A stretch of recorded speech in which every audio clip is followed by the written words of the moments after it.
Let's bring in Kentucky Congressman James Comer, chairman of the House Oversight Committee. Congressman, good morning to you. The Oversight Committee does have jurisdiction over the National Archives, and I know that you have requested a briefing on all of this. So have they responded to that request? What do you know about these documents that we might not? Unfortunately, they have not responded, and this is very disappointing because this is their role.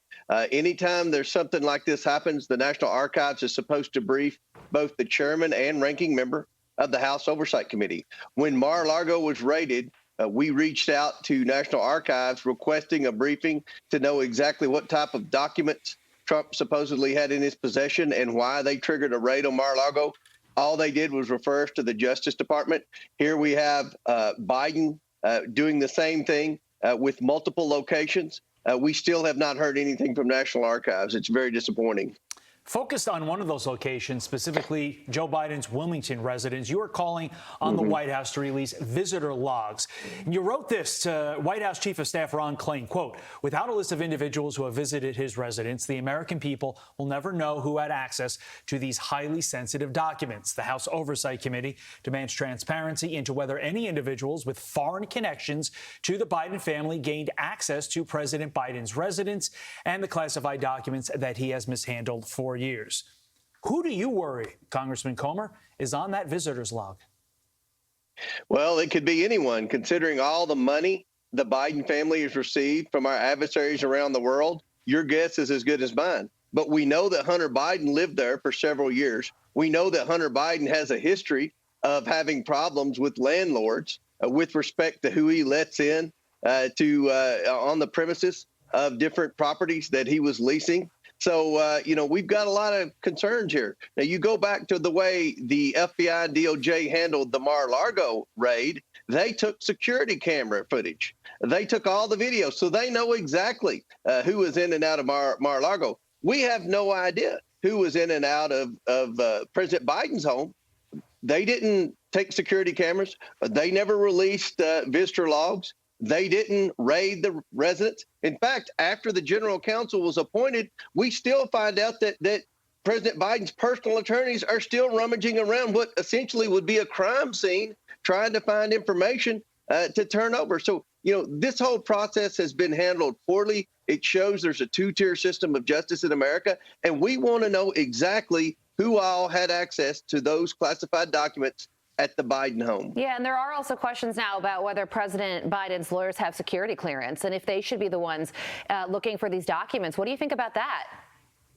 They do not have security clearance, as far as we know, and they should not be looking at those documents. I said this yesterday. That is essentially a crime scene. Once the special counsel was appointed, then that became a crime scene. Yet we find out instead of the FBI raiding the resident and going in there and treating that security breach the same as they treated the Mar-a-Lago security breach, they're letting President Biden's personal attorneys go around and look for stuff. Who knows if they're turning in what they find? And just because President Biden's lawyer says, "Oh, we found 5 documents," that doesn't mean anything to me. We have zero trust level with President Biden's personal attorneys right now. So this should be treated and handled in the same fashion that Mar-a-Lago was handled, and it's not. The American people see that, and I think the Democrats in Washington are in panic mode because they realize their scheme to try to convict Donald Trump for possession of classified documents just went down the commode because Joe Biden not only did the same thing, but he did worse, and he wasn't even president of the United States. He was only vice president. Yeah, Donald Trump's lawyers did not have, let's call it the same level of access and oversight over the documents at Mar-a-Lago that maybe Joe Biden's attorneys have had. Obviously, you're going to investigate this. How will Congress's investigation of the president differ from the special counsel under Merrick Garland? Well, the special counsel is supposed to only look at President Biden's mishandling of classified documents. It's supposed to be a very narrow reach. What we're investigating is the Biden family influence peddling. Now, the fact that they had classified documents, that adds another layer to improper behavior on behalf of the Biden family. Now, this could have been unintentional. What I said when Mar-a-Lago was raided is our research indicates that every president accidentally takes documents with them when they leave the presidency. I think this shows that we need to reform the way the National Archives conducts business. But with respect to Trump, no other president or vice president was raided. So what Biden's done here with classified documents really isn't different than Trump or Bush or Obama or any other president. It's just that Donald Trump was treated very differently. And then if you want to go a little deeper with respect to Biden, no presidential family in the history of America has been accused of more wrongdoing with respect to ethics violations and influence peddling like the Biden family has. So it's very concerning what they have here. It's very concerning how the Justice Cabinet is treating Biden versus Trump. And this just adds to the long list of things that we're going to investigate with respect to the Biden family. Yeah, there was a Politico article that was recently written that said that President Biden's handling of classified documents and the careless nature with which he handled them lines itself more towards Hillary Clinton than former President Trump, which is an interesting comparison. Congressman, ultimately, how do you think this is going to end? Because even if a special counsel finds that President Biden did do something wrong, you can't indict a sitting president. So what ultimately ends up happening here? I don't think they've even thought that through. I think Merrick Garland realized that once he appointed a special counsel to look into Trump's handling of classified documents, he had no choice but to do the same with Biden, because Biden, again, wasn't even president. Biden had the documents for 6 years, 3 times longer than Donald Trump had documents. And this is just another example of a two-tier justice system. In my opinion, there shouldn't be any special counsels. In my opinion, Merrick Garland should step back and say, you know what?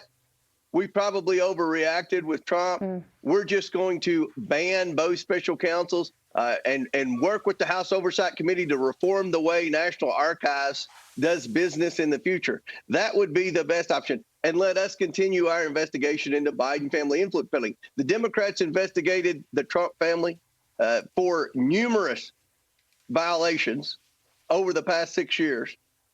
They really found nothing. This is the one and only investigation of the Biden family, yet the Democrats are crying foul every step of the way. This family needs to be investigated. We don't need special counsels in the way. Again, I don't think there should be special counsel in either situation. And I think we just need to have a briefing with the National Archives. And I think we could come together in a bipartisan way and fix this problem to where it doesn't happen in the future, and reform the way the National Archives does. It was purely political what DOJ and FBI did to Trump. It has been reported that there are about 20 documents out there that are going to come to light this week. Congressman, do you think there are more documents out there that will come to light this week? Unfortunately, I have no trust or confidence in Biden's personal attorneys. Joe Biden said at the press conference a few days ago when Ducey asked him about it, he said he had no knowledge of it. I believe that. He probably had no knowledge of it. That's even worse than him having knowledge of it, because who had access to the Biden Center for Diplomacy, which we know was primarily funded through anonymous donations in China? Who had access to the Biden residence, where we know Hunter Biden lived there 2 years? And I don't have time to go into all the potential conflicts that Hunter Biden would have had while he lived there for 2 years. So, again, this is something that is not going to go away.